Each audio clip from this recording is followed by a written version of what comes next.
ગંગોત્રી ધામની યાત્રા કરવા ગયેલા અનેક યાત્રિકો ફસાયા છે। ગુજરાતી યાત્રિકો પણ ફસાયાની માહિતી છે। વહીવટી તંત્ર પર ઉઠાવ્યા છે સવાલ। હોટેલવાળાઓએ ભાવ ડબલ કરી દીધા હોવાનું પણ યાત્રિકો કહી રહ્યા છે। જે વસ્તુ 50 રૂપિયામાં મળતી હતી તેના ભાવ 100 રૂપિયા કરી દેવાયા છે। તો રસ્તા પર વાહનોની લાંબી કતારો લાગી છે। ગંગોત્રી જવાના માર્ગે ભારે ભીડ છે અને 15 કિલોમીટર જેટલી વાહનોની લાંબી લાઈન છે। વહીવટી તંત્રની વ્યવસ્થાને લઈને યાત્રિકોમાં રોષ પણ છે, કારણ કે યાત્રિકોમાં મોટાભાગના વૃદ્ધો પણ છે, બાળકો પણ ઘણી વખત તેમની સાથે આ પ્રવાસ કરતા હોય છે અને ત્યારે તંત્ર પર તેઓ રોષ ઠાલવી રહ્યા છે। તો ટૂર ઓપરેટર્સ પણ કહી રહ્યા છે કે એવું લાગી રહ્યું છે કે ઘણા લોકો રજીસ્ટ્રેશન વગર પણ પહોંચી ગયા છે અને જેના કારણે અત્યારે ભીડ વધી ગઈ છે।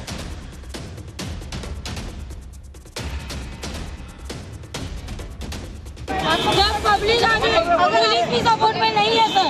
वो बोलिए जो लगा के रहता है पूरा स्कैम है। सिर्फ लोकल गाड़ी में जाके हमको अटका रहे हैं। रजिस्ट्रेशन क्यों करवा रहे हैं? रजिस्ट्रेशन हो रहे हैं, हम आते भी नहीं है। मतलब परेशान हो रहे हैं, गाड़ी में रुक रहे हैं, ओवर प्राइस है, सब चीज लूट रहे हैं। 50-50 किलोमीटर पे बोलते होटल ले लो, कोई मामूली बात है ये सब। यहाँ पे ना पूरा स्कैम चल रहा है। स्कैम 3 दिन से हम लोग घूम रहे हैं, यहाँ पे यात्रा कर रहे हैं। इनका नाकाबंदी है ना हर होटल के पास ही है और आपको 500 गाड़ी का भी है ना होटल में आपको जगह मिलेगी और ऐसी जगह लोग नाकाबंदी है। आगे पूरा खाली है। पुलिस बोले जो करना है करो। एक एसीपी को फोन किया है, 1 घंटा हो गया अभी तक आ ही नहीं है। गंगोत्री धाम की यात्रा पे लगातार हालात है जो खराब होते जा रहे हैं। इस समय मेरे साथ यात्री मौजूद है जिन्हें भारी परेशानियों का सामना करना पड़ रहा है। कहाँ से आए हैं आप? सर हम मुंबई से आए हैं। हम 5 दिन से परेशान हैं। हम लोगों को यहाँ पे रास्ते में आते वक्त कहीं भी रोकना पड़ता है। जहाँ 20 रुपये का खाना, 50 रुपये का खाना, 250-300 रुपया खाना लिए जाते हैं। हमारे ऑलरेडी होटलें बुकिंग हो चुकी है, उसके लिए हमको रात में 6,000-8,000 होटल के देने पड़ते हैं और कहीं भी चक्का जाम। हमको आगे कोई भी 20 किलोमीटर 10 किलोमीटर खाना नहीं मिल पाता है और हमको रास्ते में करीबन 4-4, 6-6, 8-8 घंटा रोक दिया जाता है। अभी हमारी गलती कि हम अगले साल यात्रा में आए या नहीं आए। हम उत्तराखंड प्रशासन से पूछना चाहते हैं कि अगर आप ये मैनेज नहीं कर पाते हो तो रजिस्ट्रेशन बंद कर दीजिए। प्रशासन की व्यवस्था दिखती है? प्रशासन बोल रहे हम कर रहे क्या करें। हम लोग 8-8 घंटा, परसों हम 8 घंटा लाइन में खड़े रहे, कल हम 7 घंटा लाइन में खड़े, आज सुबह हम 8:30 बजे से बजट बिगड़ गया है आप लोगों का। हम लोगों के जेब में पैसे ही नहीं है। जो लेके आए थे वो हम लोगों के जेब में पैसे नहीं, हम पैसे लेने कहाँ जाए? कहीं जैसे हम लोग ने होटल ऑनलाइन बुक किया वो तो गया हम लोग का, क्योंकि जाम में 3 दिन से जाम चल रहा है ना। खाने का यही हो रहा। सर जो बोले सही बात बोले कि जो 50 रुपये की चीज़ है वो हम लोग को 100 रुपये में मिल रही है। जो होटल वहाँ पे कितनी जगह रोका गया आपको? 4 जगह कम से कम। 3 जगह पे सर, 3 जगह पे हमने भी 10 रुपया 15 रुपए की पानी बोतल 50 रुपए दे दी है। सही और हम लोग ये धूप में 50 में 100 लेके हर रास्ते में इतनी महंगा है, कुछ समझ में नहीं आता हमको कि किस तरह हम लोग आगे मैनेज करें। अभी हम वापस जाए या यात्रा करें, बताइए हमको प्रशासन से एक रिक्वेस्ट है।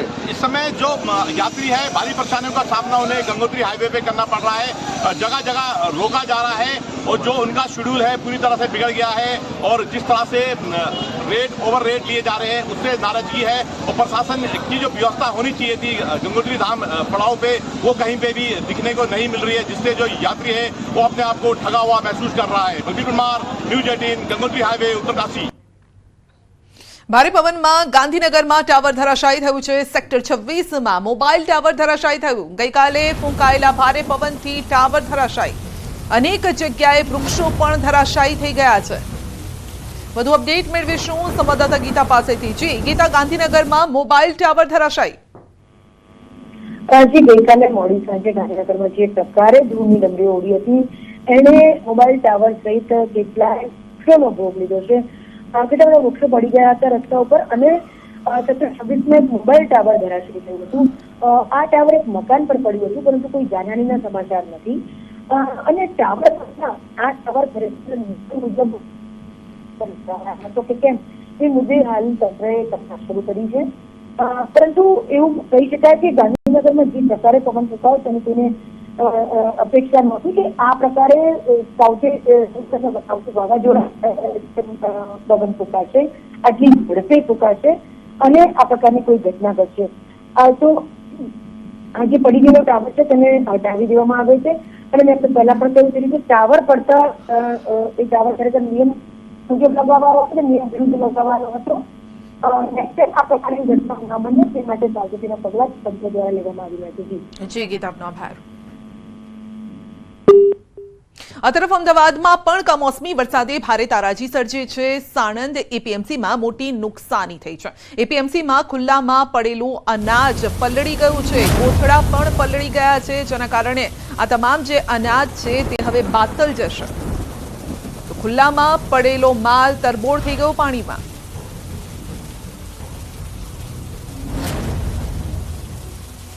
ગઈકાલ મોડી સાંજે પડેલા કમોસમી વરસાદને કારણે જગતના તાત નુકસાન થયું. સાથે જ જે રીતે કહી શકાય કે એપીએમસીઓ છે, એપીએમસીમાં રહેલા ઊભા જે મુખ્ય પાકો હોય છે તે પાકોની અંદર પણ જે જણસીમાં પણ મોટા પ્રકારનું નુકસાન છે તે જોવા મળ્યું છે. ન્યૂઝ 18 પહોંચી છે સાણંદના એપીએમસી માર્કેટની અંદર અને ત્યાં પણ જોવા મળી રહ્યું કે અનેક જે કહી શકાય કે અનાજનો જથ્થો હતો તે મોટા પ્રમાણમાં ભીનો થઈ ગયો છે. તેની ઉપર તેને ક્યાંક વરસાદી છે તે પાણી ફરી વળ્યા છે.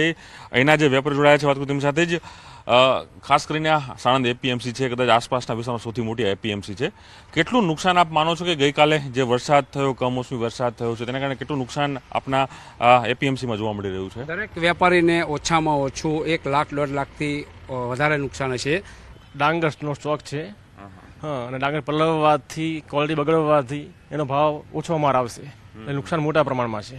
ઓકે, ખાસ કરીને આ જે વિસ્તાર છે એપીએમસી સૌથી મોટું એપીએમસી છે, કેટલું નુકસાન આપ માનો છો એક વેપારી દીઠ? કારણ કે જે રીતે આપના વેપારી પણ બીજા સહયોગ કરી રહ્યા છે કે ખેડૂત તો આપી ગયા છે, હવે તમારી પાસે આ માલ છે, તો કેટલું નુકસાન અને આ એપીએમસીમાં જે આખી વ્યવસ્થા છે કઈ રીતે જુઓ છો?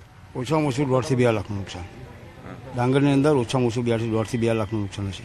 હું ફરી દ્રશ્યો બતાવીશ આપને, જોઈ શકો છો પાછળના દ્રશ્યો બતાવી રહ્યો છું કે કઈ રીતે ડાંગર છે, આખો જે ડાંગર આવી ગયો છે, ખેડૂતે આપી દીધો, તેમ છતાં વેપારીઓ પાસે હજારોની સંખ્યામાં બોરીઓ છે, તેની ઉપર જે કમોસમી વરસાદ છે તેના કારણે મોટું નુકસાન છે તે થયું છે. અને ચોક્કસ માની કે લાખો રૂપિયાના નુકસાન એક વેપારી દીઠ માની રહ્યા છે કે લાખો રૂપિયાના નુકસાન વેપારી દીઠ થયા છે.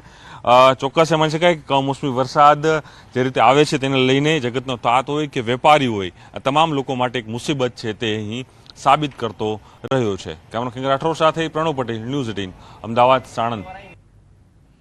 ગતરોજ આફત બનીને આવેલા વરસાદે ઠેર ઠેર તબાહીના દ્રશ્યો સર્જ્યા છે. અને ત્યારે ગીર સોમનાથ જિલ્લામાં વરસેલા વરસાદને લઈ ખેડૂતોના માથે ચિંતાના વાદળો ઘેરાયા છે. મોડી રાત્રે ફૂંકાયેલા તેજ પવન સાથે વરસાદથી ખેડૂતોના કેરીના પાકને વ્યાપક પ્રમાણમાં નુકસાન થયું છે. ગતરોજ વરસેલ વરસાદ ખેડૂત માટે કાળ બનીને આવ્યો છે. તોફાની પવનના કારણે કેસર આંબાવાડીઓમાં કેરી ખરી પડી છે અને ગીરના મોટાભાગના વિસ્તારમાં અડદ, મગ, તલ સહિત ઉનાળુ મગફળીનું પણ મોટા પ્રમાણમાં વાવેતર છે અને તમામ પાકો લણવાની તૈયારીમાં છે. અને ત્યારે જ કમોસમી વરસાદથી ખેડૂતોના મોંમાં આવેલો કોળિયો છીનવાઈ ગયો છે. જે પવન અને વરસાદ આવ્યો છે એ ખેડૂત માટે કાળ બનીને આવ્યો કહેવાય. જેથી કરીને આંબા છે, કેળ છે, અમારે ખુદની આંબાની બગીચો, કેળનો બગીચો, એમ માંડવીના પાથરા પડ્યા છે, અડદ મગના પાથરા પડ્યા છે, બધામાં લાગત નુકસાન જોવા મળ્યું છે. નુકસાનીમાં 2 વીઘાના મગ છે, પાથરા પડ્યા, નુકસાન તો ઘણી છે. વરસાદની હિસાબે વરસાદ તો ઘણો છે, પાથરા પલળી ગયા. પંચમહાલમાં વાવાઝોડાની ભારે અસર વર્તાય છે. તેજ પવન સાથે પડેલા વરસાદથી તારાજીના દ્રશ્ય સર્જાયા. કેટલીક જગ્યાએ કમોસમી વરસાદથી ખેડૂતોમાં ચિંતા છે. કમોસમી વરસાદના કારણે પંચમહાલ જિલ્લામાં કેરીના પાકને ભારે નુકસાન છે. પંચમહાલના કાલોના વેજલપોર ખાતેના બાગાયત કેન્દ્રમાં આંબાવાડીમાં વાવાઝોડાની ભારે અસર વર્તાય છે અને ભારે પવન ફૂંકાતા આંબાવાડીઓમાં કેરીઓ આંબા પરથી ખરીને નીચે પડી ગઈ છે અને આંબા પરથી કેરીઓ ખરી પડતા કેરીનું વેપાર કરતા વેપારીઓ પણ અને ખેડૂતો ચિંતામાં છે. વેજલપુર આંબાવાડીમાં બાગાયત ફાર્મમાં કેસર, દશેરી, લંગડા, મલ્લિકા સહિતની પ્રજાતિની કેરીઓ છે. ગતરોજ વરસેલ તોફાની વરસાદ ખેડૂતો માટે કાળ બનીને આવ્યો. લાખો રૂપિયાનો ખર્ચો કર્યો છે, અમે લાખો રૂપિયામાં વાડી રાખી છે. એ બગાયતના અંદરમાં અમે આ બગાયત કેન્દ્ર સરકારની રાખી છે, તો ટેન્ડલ તરીકે રાખી છે, લાખો રૂપિયામાં રાખી છે. એના કારણે વાવાઝોડાના કારણે અમને કંઈ ફાયદો લાગતો નહીં. 20 મજૂર છે તો બી કેરીઓ વિનાતી નથી. હવામાન ખાતાની આગાહી મુજબ પંચમહાલ જિલ્લામાં ગઈકાલે સાંજથી જ ભારે વાવાઝોડા સાથે વરસાદનું આગમન થયું છે, જેને લઈને ખેડૂતોને નુકસાન થયું છે.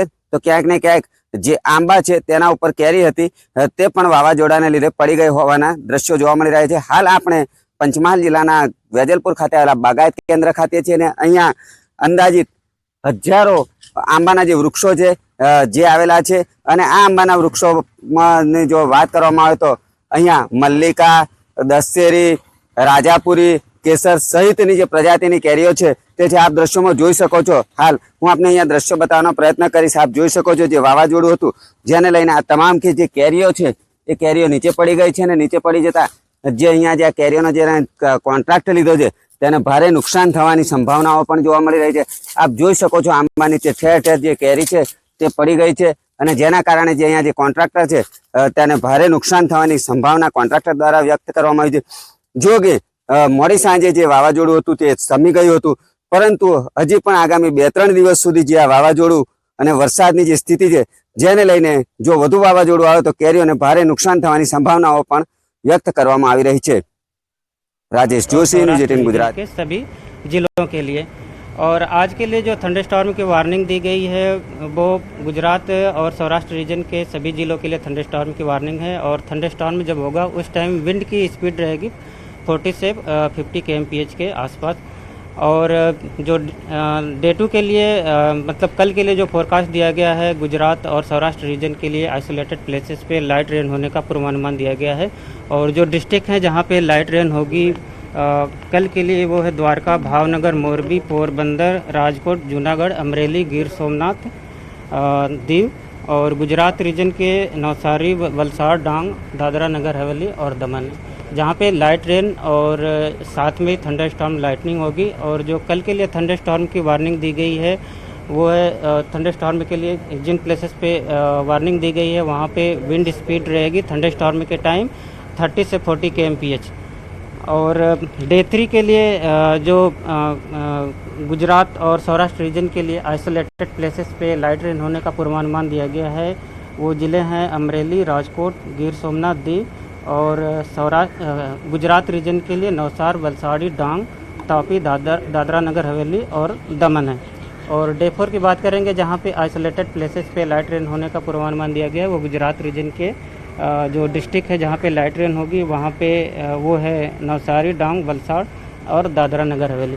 और मैक्सिमम टेम्परेचर की बात करेंगे तो मैक्सिमम टेम्परेचर आने वाले 2 दिनों के लिए नो लार चेंज में रहेगा। उसके बाद 2 से 3 डिग्री सेल्सियस का gradual temperature maximum temperature rise होगा।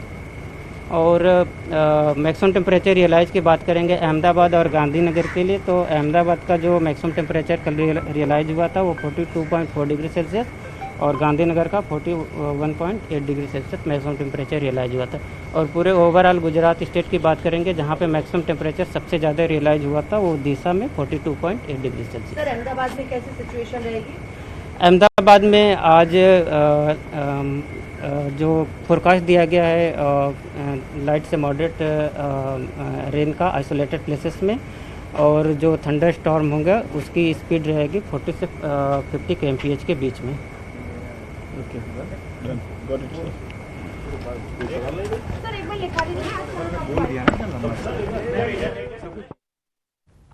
તો 40 થી 50 કિલોમીટરની ઝડપે પવન ફૂંકાઈ શકે છે। આ સાથે જ આજે પણ છૂટો છવાયો વરસાદ થઈ શકે છે, પરંતુ પવનની ગતિ છે 40 થી 50 કિલોમીટર પ્રતિ કલાકની રહેવાની છે, જેના કારણે ગઈકાલે આપણે જોયું છે કે અનેક જગ્યાએ વૃક્ષ પણ ધરાશાયી થયા, હોર્ડિંગ્સ પડી ગયા હતા, જોરદાર પવન ફૂંકાયો, અનેક જગ્યાએ નુકસાન થયું છે। ખાસ કરીને ખેતીને નુકસાન થઈ રહ્યું છે, આંબાવાડીઓમાં કેરીઓ ખરી પડી છે।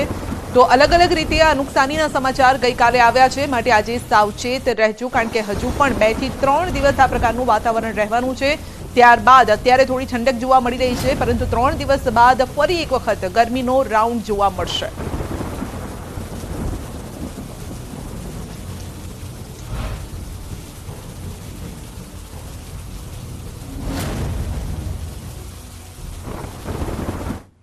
રાત દિવસ મહેનત, હજારો રૂપિયાનો ખર્ચ છતાં જગતના તાત અને રાતા પાણીએ રોવાનો વારો આવ્યો છે।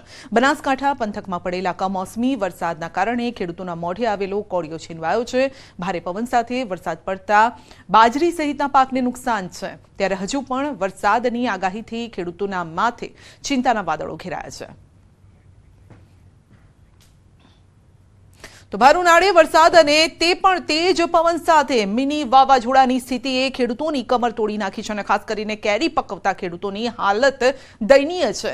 ગઈકાલે મિની વાવાઝોડાએ કેરીના પાકને ભારે નુકસાન કર્યું છે। નર્મદા જિલ્લાના અંતરિયાળ ગામોમાં મિની વાવાઝોડાના તાંડવના દ્રશ્યો સામે આવ્યા છે, જેમાં ન ફક્ત કેરી પરંતુ કેળ, પપૈયાના પાકને પણ નુકસાન છે।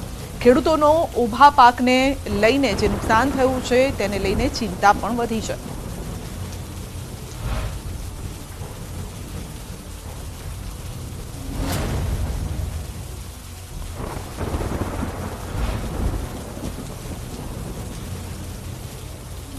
બુલેટિનમાં આગળ વધીશું નાનકડા બ્રેક બાદ।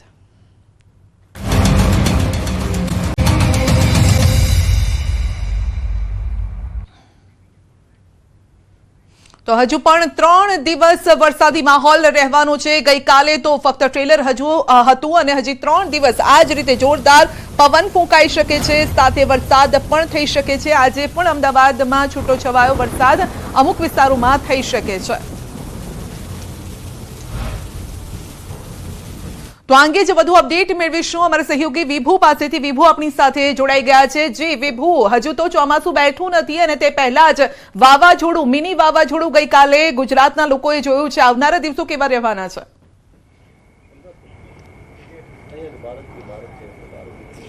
સંધ્યા, અત્યારે ઉનાળો ચાલી રહ્યો છે પરંતુ ચોમાસા જેવો માહોલ છે તે જોવા મળી રહ્યો છે। સમગ્ર ગુજરાતમાં આજે પણ થંડરસ્ટોર્મ એક્ટિવિટીઝ થવાની હવામાન વિભાગ દ્વારા આગાહી કરવામાં આવી છે।